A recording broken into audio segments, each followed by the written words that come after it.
Some labor unions have lauded the president's decision to cut waste and block leakages in the public sector to shore up revenue for development. Reacting to the president's State of the Nation address, the unions asked the president to implement the stimulus package he has promised to private businesses.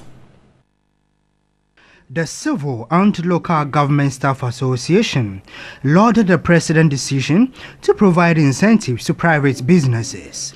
But its Executive Secretary, Isaac Bampo-Addo, is of the view the president should reform the public sector to promote economic growth.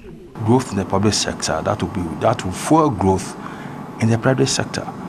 So the two should go hand in hand. You cannot be talking about growth in the private sector without talking about reforms in the public sector. It won't work. Again, the Executive Secretary charged the president not to relent in his decision to block leakages and cut waste in the public service. Numerous public institutions, they don't pay for electricity.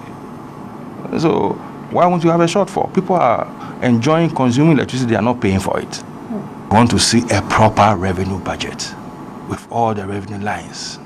And when we are not able to meet the targets, we know where the variances are coming from. The controller and accountant general should be in charge of all lodgements. He is a controller. He should be in charge of the consolidated fund. Some people don't put their money in the consolidated fund, but meanwhile, the expenditure is on the consolidated fund. It doesn't work that way. The Industrial and Commercial Workers Union ICU lauded the president's decision to reduce interest rates and taxes.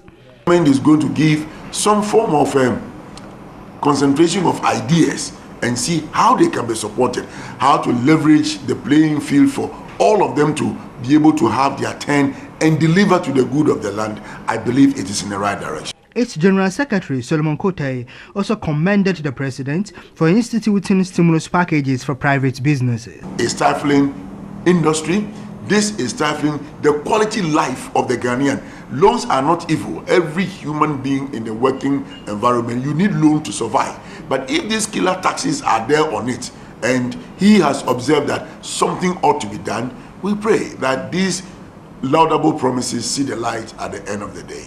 However, the General Secretary of the General Agricultural Workers Union, GAU, Edward Karawe, was worried the president was not clear on the sale of ECG and expressed concern over government's failure to meet targets under the IMF agreement.